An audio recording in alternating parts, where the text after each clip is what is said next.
আচ্ছা দেখ, সফটওয়্যারে লাস্ট ক্লাসে আমরা পড়েছিলাম হচ্ছে পিএসপি, তাই তো, পার্সোনাল সফটওয়্যার প্রসেস। আজকে পড়বো হচ্ছে টিএসপি, টিম সফটওয়্যার প্রসেস।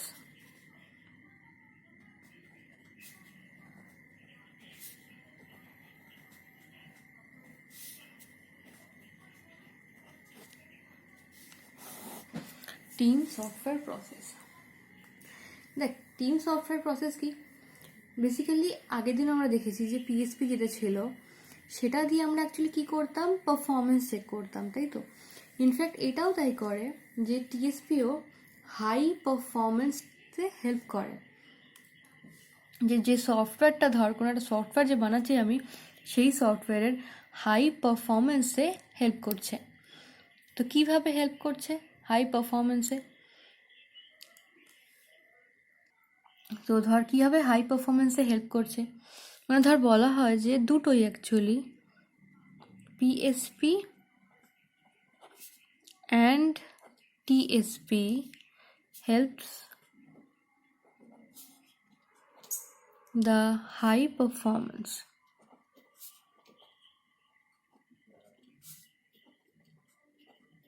ঠিক আছে, হেল্পস দ্য হাই পারফরমেন্স। তাহলে এই দুটোই অ্যাকচুয়ালি আমার হাই পারফরমেন্সে হেল্প করছে।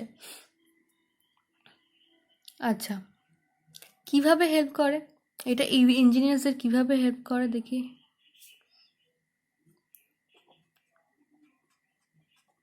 ইট হেল্পস দ্য ইঞ্জিনিয়ার্স টু, যদি বলি কিভাবে, ফার্স্ট বলছে ensure quality software product, ensure quality software product। ঠিক আছে,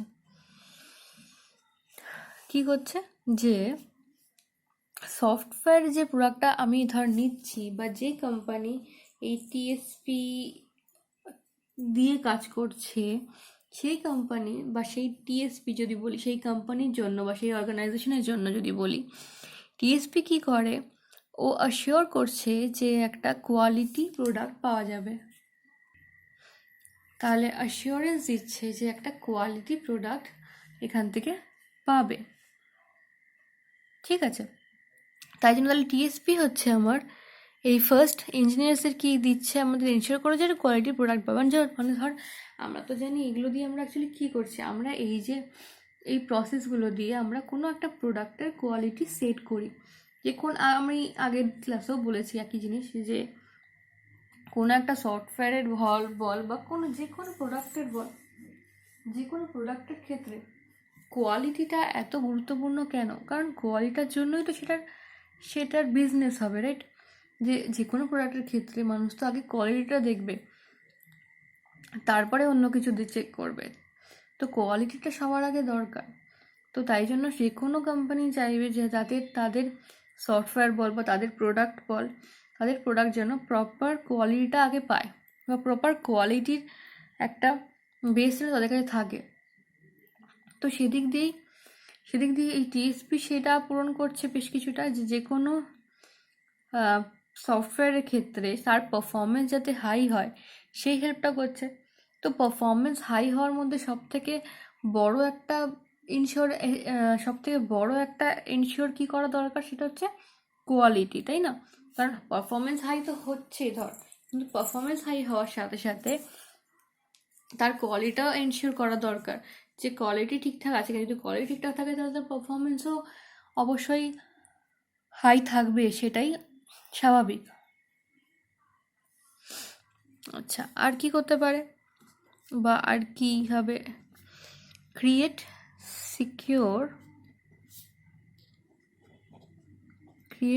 সিকিওর সফটওয়্যার প্রোডাক্ট।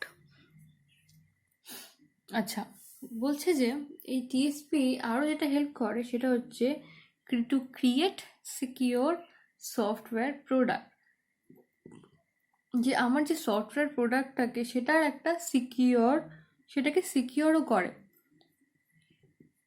বা সেটা যাতে সিকিউরিটি দিতে পারে আমার কাস্টমারকে, সেদিকটাকেও খেয়াল রাখা হয়।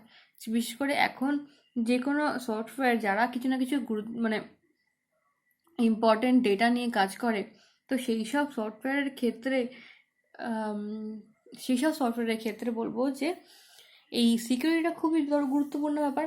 বেসিক্যালি শুধুমাত্র ডেটা ইম্পর্টেন্ট ডেটা নিয়ে কাজ করে বলে নয়, যে কোনো সফটওয়্যারের ক্ষেত্রে সিকিউরিটি হওয়াটা একটা দরকারি জিনিস। যে কারণ যারা যারা ইউজ করছে সেই কাস্টমারের নাম বল, অ্যাড্রেস বল, ফোন নাম্বার বল, এইসব জিনিসগুলো তো রয়েছে না। তার মধ্যে একটা ভেরিফিকেশনের জন্য তার মেল আইডি থাকে, একটা মোবাইল নাম্বার থাকে, তো সেগুলোও তো যথেষ্ট, যে কোনো কাস্টমারের ক্ষেত্রে সেই জিনিসগুলো যথেষ্ট ইম্পর্টেন্ট জিনিস। তো সেগুলোকেও তো আমার সিকিউরিটি দিতে হবে। শুধুমাত্র অপারেশনাল ডেটা বা ট্রানজ্যাকশন ডেটা বা ব্যাঙ্কিং টাইপ ডেটা থাকলে তবে আমি ফুল সিকিউরিটি দেবো, বাকিগুলোর সময় সিকিউরিটি দেবো না, সেটা তো উচিত না। কারণ যে কোনো জিনিসই হ্যাক হতে পারে। আমি একটা অ্যাকাউন্ট ইউজ করছি, ধর একটা ফেসবুক অ্যাকাউন্ট, আমি আমার ফেসবুক অ্যাকাউন্ট ইউজ করছি, সেখানে আমার একটা প্রাইভেসি আছে, সেখানে আমার নিজস্ব অনেক ডেটা থাকতে পারে। ডেটা বলতে আমার ছবি, আমার ভিডিওস, আমার এইসব জিনিসগুলো আমার একটা প্রাইভেট জিনিস। তো সেগুলো তো আমার কাছে ইম্পর্টেন্ট ডেটা, তাই না? তো সেগুলো তো একটা সিকিউরিটি আমাকে প্রোভাইড করতে হবে, তবেই তো আমি সেই সফটওয়্যারটা ইউজ করব। কারণ সে যদি বলে যে তুমি ছবি আপলোড করো ভাই, আমার কিন্তু কোনো দায়িত্ব নেই যদি অন্য কেউ সেটাকে নিয়ে নেয় বা সেইভাবে হ্যাক করে দেয়। তো সেটা তো উচিত না, কারণ কোয়ালিটিটা দেখেই আমি সেটা ইউজ করতে শুরু করব। তো কোয়ালিটির সাথে সাথে সিকিউরিটিটাও কিন্তু ভীষণ ইম্পর্টেন্ট। সেটা আমাদের অ্যাজ সাচ মনে হতে পারে যে আচ্ছা কিছু কিছু ইন্ডাস্ট্রিতে মানে কিছু কিছু ডিপার্টমেন্টেই হয়তো সিকিউরিটিটা দরকার, কিন্তু সেটা কিন্তু নয়। যে কোনো জায়গায় কিন্তু সিকিউরিটিটা দরকার। সেটা নর্মাল একটা ব্যাংকিং অ্যাপ্লিকেশন হোক বা একটা নর্মাল সোশ্যাল মিডিয়ার অ্যাপ্লিকেশন হোক, যাই হোক না কেন, যে কোনো জায়গায় একটা সিকিউর প্রোডাক্ট কিন্তু ভীষণ দরকার। কারণ যে কোনো জায়গায় ব্রিচ হতে পারে, আর ব্রিচ হলে তবে সেখান থেকে আমার ডেটাটা লস হয়ে যেতেই পারে। তাই এটা খুব দরকার যে যে প্রোডাক্টটা আমাকে বানানো হচ্ছে সেই প্রোডাক্টের জন্য আমার কাছে সিকিউর হয় অলওয়েজ। আচ্ছা, আর কি হচ্ছে ইমপ্রুভ প্রসেস ম্যানেজমেন্ট।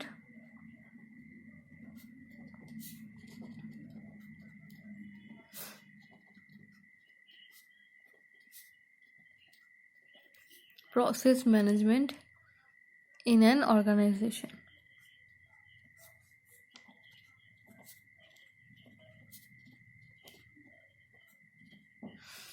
আচ্ছা, তাহলে কি করা হচ্ছে? প্রসেস ম্যানেজমেন্টও ইমপ্রুভ করা হচ্ছে। যে মানে ধর আমার যে সফটওয়্যারটা আমি ইউজ করছি বা যে সফটওয়্যারটা আমি বানাতে যাচ্ছি, সেই সফটওয়্যারটা যেন যে প্রসেসটাকে ফলো করে, সেটা সফটওয়্যারটার যে কাজের জন্য ইউজ করা সেই কাজের প্রসেস হোক, বা তার নিজস্ব মেনটেনেন্স প্রসেস হোক, বা সিকিউরিটি প্রসেস হোক, বা কোয়ালিটি প্রসেস হোক, যে কোনো প্রসেসকেই টিএসপি হেল্প করে যে সেই প্রসেসটাকে যাতে সেটাকে আরও আরও ইমপ্রুভ করা যায়, যাতে সেই প্রসেসটা আরও বেশি আমার ক্লায়েন্টের বা ধর ইউজার যারা ইউজ করবে তাদের ক্ষেত্রে যেন সবসময় তাদের জন্য সেটা ইউজফুল হয়, যে প্রসেসটার ইমপ্রুভমেন্টটা। আমরা তো অনেক সময় দেখি না যে বেশ কিছু সফটওয়্যারের ক্ষেত্রে আপডেট করা হয় বা আপডেটগুলো আসে, তখন আমরা আপডেট করি, তাতে আমাদের সফটওয়্যারটা অলওয়েজ আপগ্রেড হয়, ডিগ্রেড তো কোনো হয় না, তাই না? কারণ তাতে নিশ্চয়ই এক্সট্রা কিছু ফিচার অ্যাড হয় বা তার কিছু কোয়ালিটি ইমপ্রুভমেন্ট হয়, মানে কোনো না কোনোভাবে কিছু না কিছু ইমপ্রুভমেন্ট হতেই থাকে। তো সেই ইমপ্রুভমেন্টটার কথাই বলা হচ্ছে এখানে, যে যে কোনো প্রসেসের ক্ষেত্রে কিন্তু প্রসেসের ক্ষেত্রে বা প্রসেসটাকে ম্যানেজ করাটাও কিন্তু ইমপ্রুভমেন্ট দরকার। যে ধরো আমার সফটওয়্যারটা একটা বড় প্রসেসে কাজ করে, মানে ধরো কোনো একটা শপিং কার্ট যদি হয়, তো শপিং কার্টে গেলে তুই প্রথমে একটা সার্চ করবি, একটা প্রোডাক্ট দেখবি, প্রোডাক্টের ডিটেল দেখে সেটা ধর উইশ লিস্ট করলি কিংবা কার্টে অ্যাড করলি, কার্ট থেকে বাই অপশানে গেলি, তারপরে তোর সেখানে বিভিন্ন রকম পেমেন্ট অপশান পাবি, সেখানে কোনো একটা অপশান চয়েস করলি, সেই ব্যাংকের অ্যাকাউন্টে ঢুকলি, পেমেন্ট করলি, তো তারপরে পেমেন্ট করলি, তারপর তোর অর্ডার প্লেস হলো, তুই একটা ইনভয়েস পেলি। মানে এটা একটা বড় প্রসেস না? যে কোনো মানে যদি এই এক্সাম্পলটাই বলি, এটা একটা বড় প্রসেস। একটা প্রোডাক্টের সার্চ করে দেখার থেকে পুরো পেমেন্ট হয়ে একটা ইনভয়েস জেনারেট হওয়া অবধি একটা বড় প্রসেস। এই প্রসেস ম্যানেজমেন্টটাও তো করা দরকার, তাই না? যে প্রসেসটা কোথাও কোনো ব্রেক না হয়ে যায়, প্রসেসের মধ্যে একটা পার্ট থেকে আরেকটা পার্টে ফ্লোটা যেন খুব ভালো থাকে, সেটা যেন আরও বেশি ইমপ্রুভ হয়। তো সেই ইমপ্রুভমেন্টটাও কিন্তু টিএসপির উপরই পড়ছে, বা টিএসপি অ্যাকচুয়ালি হেল্প করছে যে যে কোনো একটা অর্গানাইজেশনের ক্ষেত্রে, যে আমরা যেন তাদের যেই সফটওয়্যারটা তৈরি করার যে প্রসেসটা আমরা মেনটেন করছি সেটা যেন আরও ইমপ্রুভ হয়। ঠিক আছে, বোঝা গেল? তাহলে এই হলো ধর টিসিপির বেসিক। এবার যদি বলি টিসিপির কিছু ফ্রেমওয়ার্ক, সেগুলো হচ্ছে টিসিপি না sorry TSP. TSP framework activities।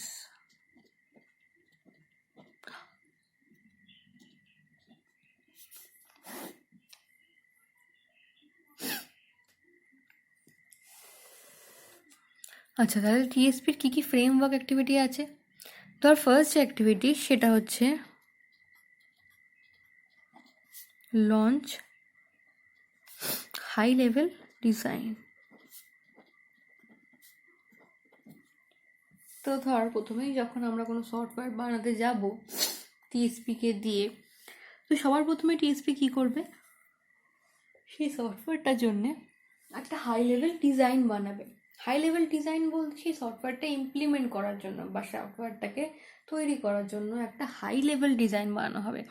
যে কোনো ডিজাইন না, ধর একটা হাই লেভেল ডিজাইন বলতে বলছি যে একটা হাই লেভেল বলতে যেটা বোঝাতে চাইছি সেটা হচ্ছে এখানে যে ধর একটা কোয়ালিটি প্রোডাক্ট বানানোর জন্য যেমন একটা ডিজাইন তৈরি করতে হয়, যে এটা যদি একটু ভালো করে বোঝাই, মানে ধর যদি ভাবিস যে একটা নর্মাল রাজমিস্ত্রির কথা ভাবি যারা বাড়ি টাড়ি বানাচ্ছে তাদের কথা ভাব, আর একটা ধর যারা আর্কিটেক্ট বা ধর যদি ইন্টেরিয়ার ডিজাইনারদের কথা বলি তাদের কথা ভাব। তাহলে মানে ধর যেটা রাজমিস্ত্রিও কিন্তু বাড়িটার ভিতরটা একরকম করে ডেকোরেট করছে, নর্মাল যারা ধর সেরকমভাবে পড়াশুনো জানে না জিনিসটাকে নিয়ে বাট কাজ করে তারাও জিনিসটা বানাচ্ছে, আর যে ধর ইন্টেরিয়র ডেকোরেটর তারাও কিন্তু জিনিসটা বানাচ্ছে, বাট দুজনের ডিজাইনিং কি সেম হচ্ছে?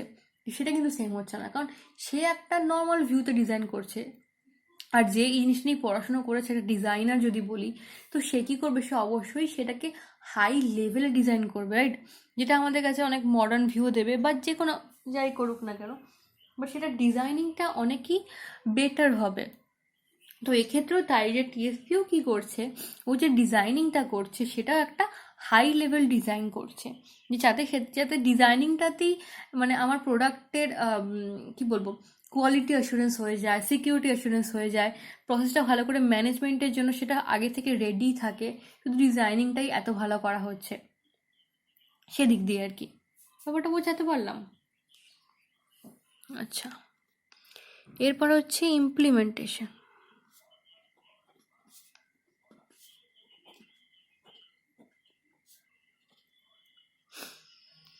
আচ্ছা, ইমপ্লিমেন্টেশন মানে কি? ইমপ্লিমেন্টেশন মানে অবশ্যই ধর আমার যখন ডিজাইনিং হয়ে যাওয়ার পর আমার কাছে কাজ হচ্ছে যে আমি যেন, তো ডিজাইনিং হয়ে যাওয়ার পরেই ধর আমাদের কাজ হচ্ছে সেই ডিজাইনটাকে ইমপ্লিমেন্ট করা, মানে সফটওয়্যারটা তৈরি করার জন্য, তাই না? সেই সফটওয়্যারটা তৈরি করার জন্য যেমন আমাকে ধর কোড করতে হচ্ছে, তার জন্য প্রোগ্রাম করতে হচ্ছে, সেই জিনিসগুলোকে আমি বলছি ইমপ্লিমেন্টেশন, যেখানে আমি আমার সফটওয়্যারটা অ্যাকচুয়ালি বানাচ্ছি, সেটা আমার ইঞ্জিনিয়ার বানাচ্ছে বা যেই ডেভেলপার বানাচ্ছে, যেই বানাক না কেন, এটা হচ্ছে আমার সফটওয়্যারটাকে বানানোর যে ফেজটা, সেই ফেজটা। তাহলে আমরা কি করছি, আমরা যে ডিজাইনিংটা করলাম সেটাকে ইমপ্লিমেন্ট করছি এই ফেজে, সেই ডিজাইনিংটা দিয়ে বেসিক্যালি আমি সফটওয়্যারটা বানাচ্ছি এই ফেজে। ঠিক আছে, এরপরে ধর হচ্ছে ইন্টিগ্রেশন।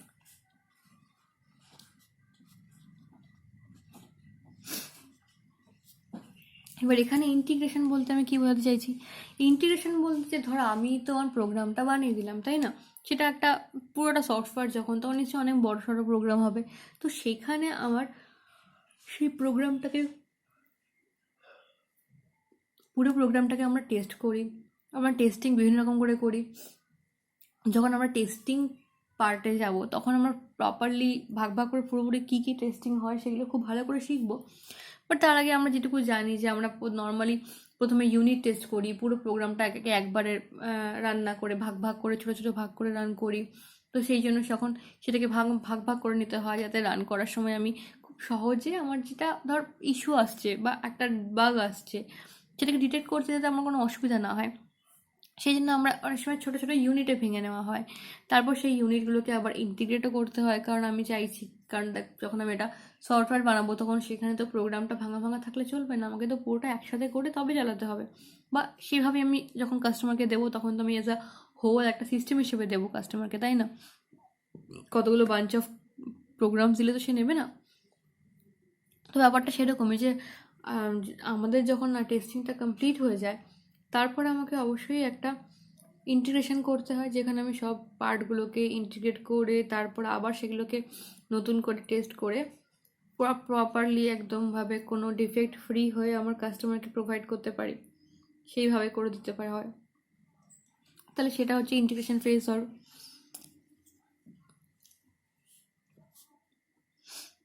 এরপর ধর থাকে টেস্ট ফেজ, যে যখন আমি ইন্টিগ্রেশন করে নিচ্ছি, ইন্টিগ্রেশন করার পর যেটা এক্ষুনি বলছিলাম যে ইন্টিগ্রেশন করার পরও তো আমাকে অনেকগুলো টেস্টিং করতে হতে পারে, যে আমি প্রথমে সব কটাকে ইন্টিগ্রেশন করার আগে টেস্ট করে দেখেছি যে সব কিছু ঠিকঠাক চলছে, বাট ইন্টিগ্রেশন করার পরও তো আমার কিছু কিছু ডিফেক্টস আসতে পারে বা এরার্স আসতে পারে, তখন সেই এরারগুলোকে নিয়ে আমাকে ভাবতে হয়, তখন সেই এরারগুলোকে ঠিক করতে হবে, সেটাকে আবার টেস্ট করতে হবে সেটা ঠিক হলো কি না। তো এই টেস্টিং ফেজটা যতক্ষণ অবধি আমি প্রপারলি সিস্টেমটা পুরোপুরি ঠিকঠাক করে না পাচ্ছি উইদাউট এনি এরার, ততক্ষণ আমাদের এই টেস্টিং ফেজটা বলতে পারি চলতেই থাকে আর কি। আর হচ্ছে লাস্ট যেটাকে বলছে পোস্টমর্টম।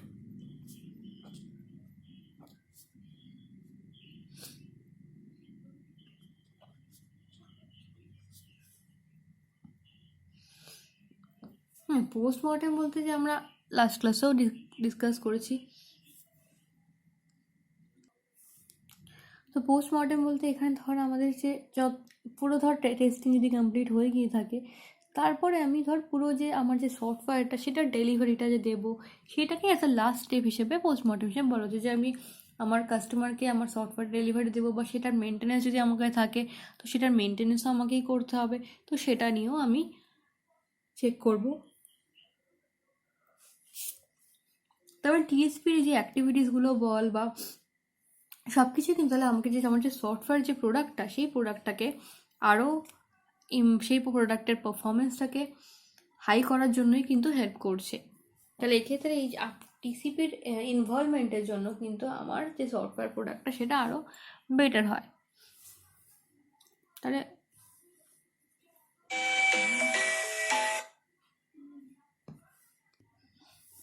তাহলে বোঝা গেল টিএসপিটা।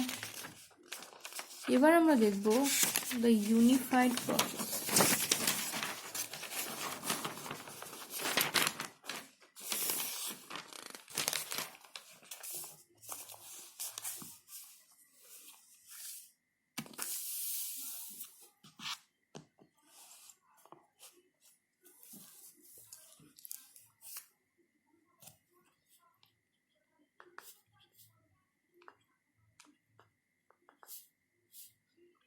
The unified process.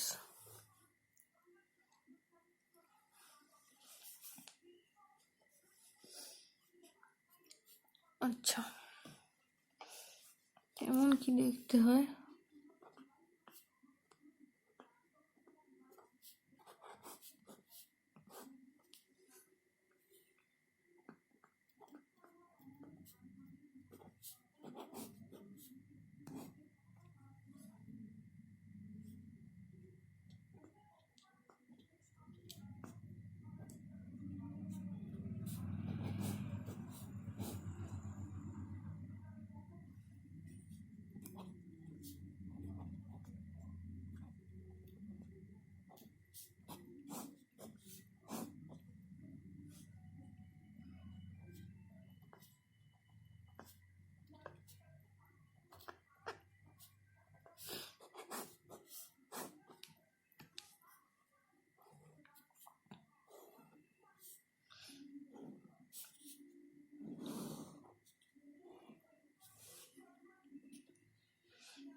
এটা বানিয়ে বলছি।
দেখ, বলা হচ্ছে এটাকে unified process model, the unified process model বলা হচ্ছে এটাকে।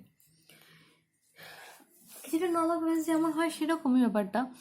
যেমন প্রথমে ধর নর্মাল প্রসেসের ক্ষেত্রে আমাদের কমিউনিকেশন হয়। কমিউনিকেশন বলতে আমাদের যেখানে ধর আমরা ইউজার, আমাদের যে ক্লায়েন্ট, তার সাথে কথা বলি, তার থেকে রিকোয়ারমেন্ট গ্যাদার করি, সেই রিকোয়ারমেন্টগুলো নিয়ে আমরা পরে সফটওয়্যার বানাবো সেইভাবে আর কি। তো সেই ফেজটা আমাদের হচ্ছে কমিউনিকেশন ফেজ। তারপরে চলে যাই আমরা প্ল্যানিং ফেজে, যে প্ল্যানিং ফেজে গিয়ে আমরা চেক করি যে কীভাবে সফটওয়্যারটা বানানো যেতে পারে, বা সেই নিয়ে আমাদের প্ল্যান করা হয়, বা সফটওয়্যারটা কীভাবে তৈরি করতে পারি, সেই যেগুলো রিকোয়ারমেন্ট দিয়েছে সেই রিকোয়ারমেন্টগুলোকে অ্যানালিসিস করা হয়। এই ফেজে সেই সব জিনিসগুলোকে করা হয়ে থাকে। তারপরে করা হয় কি মডেলিং। মডেলিং বলতে আমাদের যে সফটওয়্যারটা যে ডিজাইন করতে হবে, সেই ডিজাইনটা আমরা কোন ফেজে করি? সেই ডিজাইনটা অবশ্যই আমরা মডেলিং ফেজে করি, যে সফটওয়্যারটা কীভাবে হবে সেটার যে ডিজাইনিংটা। তারপরে চলে আসি ফাতি কনস্ট্রাকশন ফেজ। কনস্ট্রাকশন মানে আমরা কোডিং করব, সফটওয়্যারটাকে তৈরি করব, সেটাকে টেস্ট করব, সেটা ঠিকঠাক চলছে কিনা, সব কিছু জিনিসপত্র করে টোরে নেব কোথায়? কনস্ট্রাকশন ফেজে। তারপর কনস্ট্রাকশন ফেজের পরে চলে আসবে আমাদের ডেপ্লয়মেন্ট ফেজ। ডেপ্লয়মেন্ট ফেজ মানে আমরা সেটাকে ডেলিভারি করে দেবো প্রোডাকশানে, তাই না? যে আমাদের সফটওয়্যারটা তৈরি হয়ে গেছে, আমরা সফটওয়্যারটাকে প্রোডাকশানে করে দিচ্ছি হচ্ছে ডেলিভারি। তাহলে এইভাবে হচ্ছে আমাদের ধর নর্মাল সফটওয়্যারের ক্ষেত্রে যে এই প্রসেসটা চলে, ইনফ্যাক্ট যে কোনো সফটওয়্যার আমরা যখন বানাই তখন এই প্রসেসটাকেই আমরা চালাই।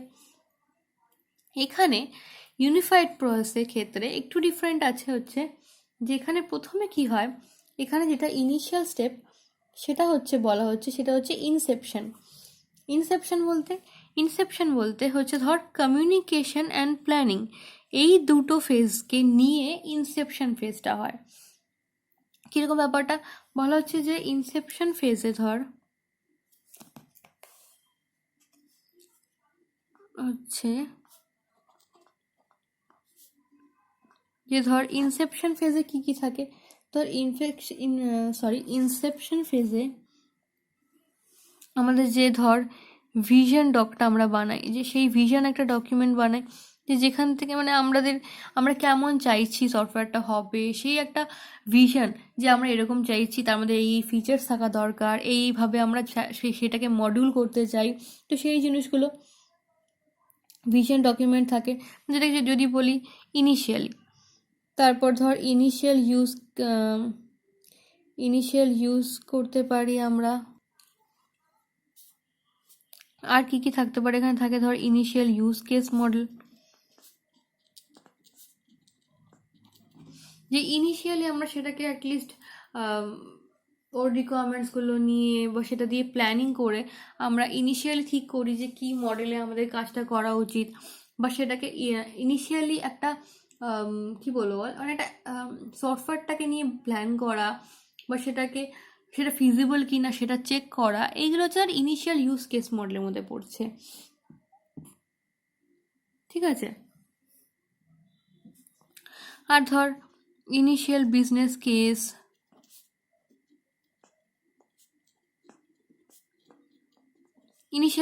কেস, চেক করা যে আমি এই সফটওয়্যার যদি বানাই তাহলে আমার বিজনেস ওয়াইজ কতটা কি লাভ হবে, লোকসান হবে, হোয়াট এভার। তো সেই জিনিসগুলো ইনিশিয়ালি চেক করা, বাট সফটওয়্যার হয়ে যাওয়ার পর তো সেটা ডিফারেন্ট। বাট সফটওয়্যার হওয়ার আগে আমাদের এই ফেজটাতে, যেখানে আমি কমিউনিকেশন অ্যান্ড প্ল্যানিং এই দুটো মিলিয়ে যে ফেজটা তৈরি করছি, ইনসেপশন ফেজে, আমি এই জিনিসগুলো চেকিং করে থাকি বা এই কেসগুলো আমি বলে থাকি। ঠিক আছে, তারপরে ফেজ আমরা বলছি সেটা হচ্ছে ইলাবোরেশন।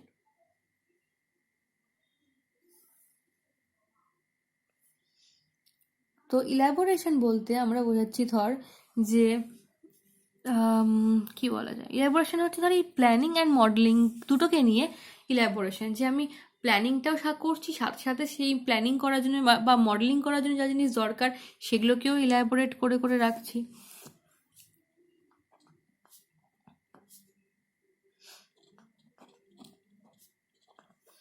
তো ইলাবোরেশন বলতে আমরা বলছি যে আমরা যেমন যে ধর ইউজ কেস মডেলটা বানাই, সেই ইউজ কেস মডেলটাকে নিয়ে আরও প্ল্যানিং করা, আরও গভীরে অ্যানালিসিস করা বা অ্যানালিসিস মডেল তৈরি করা, যেটা দিয়ে আমরা ফার্দার সফটওয়্যারটাকে নিয়ে অ্যানালিসিস করতে পারি, সেটা নিয়ে ভাবতে পারি। সফটওয়্যারের ডিসক্রিপশন দেখা, তাই না, যে সফটওয়্যারটা কীভাবে তৈরি করতে চায়, বিভিন্ন ওয়ার্কফ্লো মেনটেন করা, যে বা কী কী ওয়ার্কফ্লো হবে সেটাকে মডেল করা, সেটাকে তৈরি করা, বিভিন্ন মাইলস্টোন সেট করা, এই সব কাজগুলো আমরা ইলাবোরেশনের মধ্যে করে থাকি। ঠিক আছে, তারপর আছে ধর কনস্ট্রাকশন। কনস্ট্রাকশন বলতে কিছুই না, কনস্ট্রাকশন বলতে নর্মালি আমরা ইন্টিগ্রেট করো, তাও একটু বলে দিই।